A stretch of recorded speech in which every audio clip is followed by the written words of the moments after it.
is to hold the weight, and these are wide, these are thick, so it's not typically they're not that thick to grip, but you want to bring the arms out to the side and then come right up. And so this is the advantage of using dumbbells, is he has to contract all his muscles to work his chest. Okay? And if you wanted to spot your patient as they come down, and if he's struggling with lifting, some people want to do this, but I don't really like to spot that way. You have to get down at the elbow, so come on down. The other thing I don't like about the elbows is they can come in like that. You know what I mean? How do you do it? How do you spot? Wrist. You go right here? Yeah, It's easy with lightweight, but once you start getting like heavy, you spot somebody like 150-pound dumbbells. You grab, it's impossible to grab. I do the elbows. Yeah, I do the elbow. elbows. Again, if it could be a lot of weight, and it's hard to just do the wrist. But there are two ways, guys: the wrist here, okay, or come on now, or the elbows here. Either way. So what muscle groups are you working here? What muscle groups, guys? Your pecs. And triceps. Okay, so Thank you. so Yeah, go ahead. anterior delts. You're getting Okay. a lot of anterior delts. So you have primary movers, you have secondary movers. So you are working primarily the pec. So the pec major is the primary muscle group that's working. Synergistically, you have the anterior delt has to work as well. Okay, come on down. And what other muscle kind of works as well? Triceps. Now, how would I position his arms and turn his to get more of the triceps and less pec? Okay, so I can bring him in close this way and come up. So Touch them together. He can touch them together. It's kind of hard with these dumbbells. You can do it. There you go. I like it like this because you're flaring out like that. When you're like this, it's concentrating more on the tricep. Okay. And also to get a little more of the pecs on the inside, I have them press up, and then when you turn to the end, then turn, and then squeeze, and you can actually act like you're squeezing your elbows together to get more chest, to get more cut in the inside of the pec. So to press up and then turn. Press and turn and squeeze. And you can really, if you put your hands on your chest, you can really feel the difference between that. Squeeze. Heather. Okay, go ahead. So again, to keep in mind when you're strengthening for power, it's between 2 to 7 reps. It's heavy weight, and it's more building for explosive strength and power. If I want to cause hypertrophy and I want to make the muscles grow in size, the strengthening effect is more in the reps of between 8 and 12. Now, if I want him to, say he does mountain climbing and he has to use his arms to propel his body weight, I want him to have muscles that are going to last for 20 or 30 minutes of continuous contraction.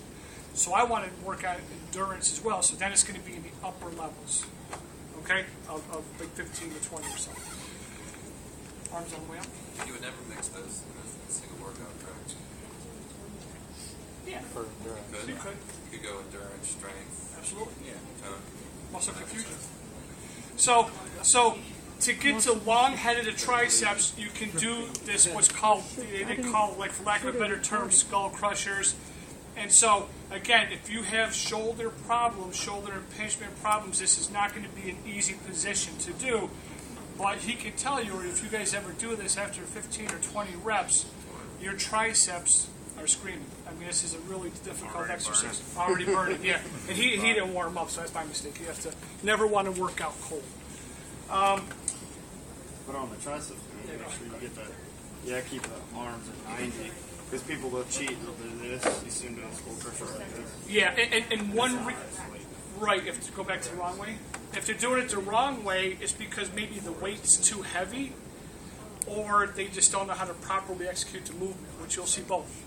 Okay? So you get like lateral epicondylitis, so you do that. That really starts to hurt. If you can grab me a 5-pound weight. Right. That's fine. So if I want to have my patient work on strengthening in a sideline position, I'm going to pick a dumbbell. So the way you can use dumbbells, have you roll over, and again, I'll have him here like this. I'll position his arm where I want it to be, and I'll give him the cue as I want you to keep from your shoulder to your elbow stable. And I just want this part of your arm to move. and I'm going to say use your elbow as a pivot point. Okay? So with this right here, what's he working? They triceps. He's working those lateral humeral external rotator muscles. Okay, the infraspinatus, the teres. Okay? Let me have you go on your stomach. Now on his stomach, you want that?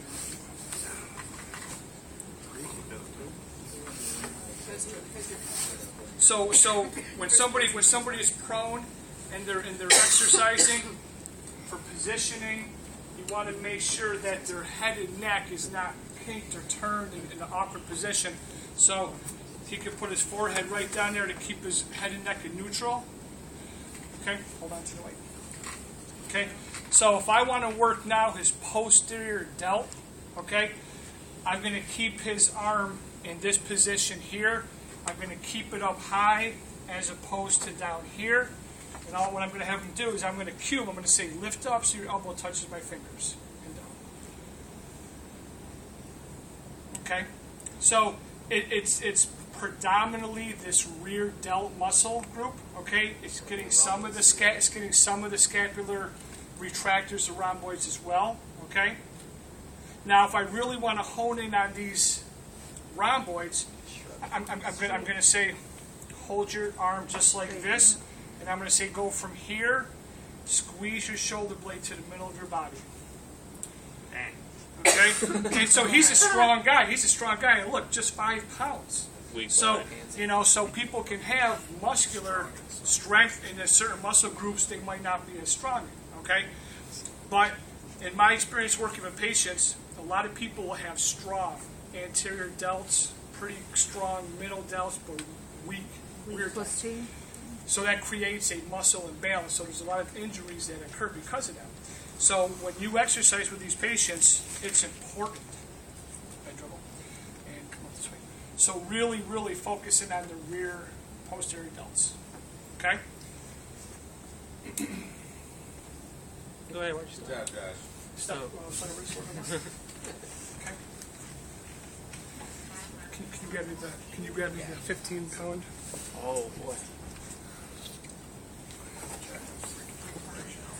Okay, so now if I really want to have him do what's called a single arm row, and I want to have him do it in this position, now he's going to really get this middle back muscle group. I'm going to have him come up and down. Oh yeah. Okay, and if I'm in a clinic and I don't have a whole lot of money and this is all I have and it's too easy for him, I'm going to go like this. Go ahead. And again. So I'm adding. He'll tell you it's 15 pounds. But now he has to overcome my body weight and my resistance, and that makes it even more challenging.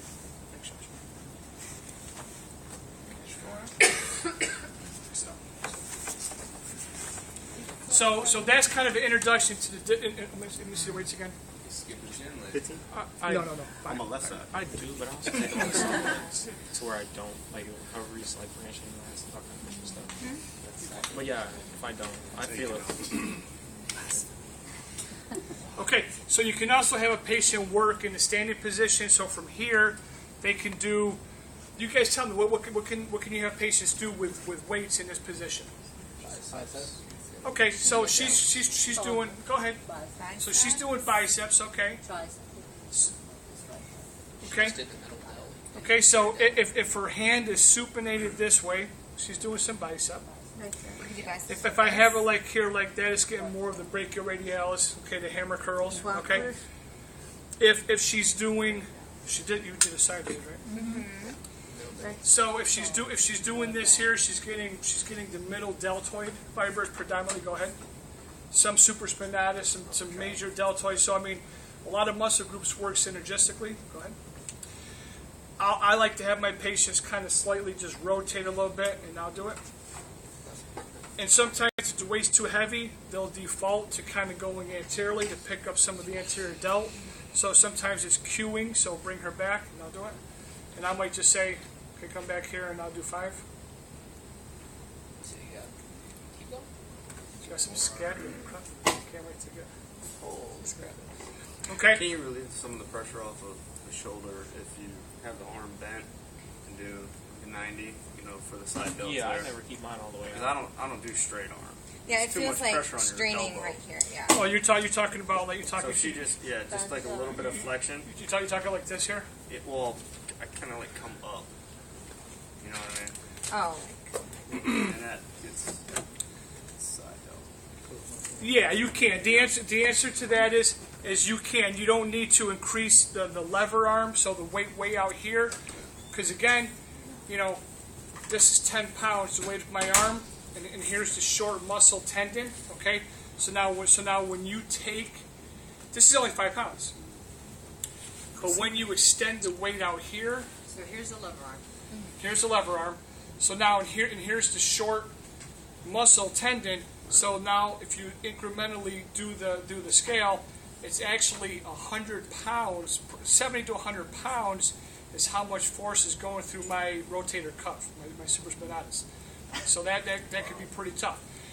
If somebody wants to prevent injury, yeah, you can just kind of go out here Now like this. So look, he went from here, lever arm here, to here. He went from this lever arm to this lever arm.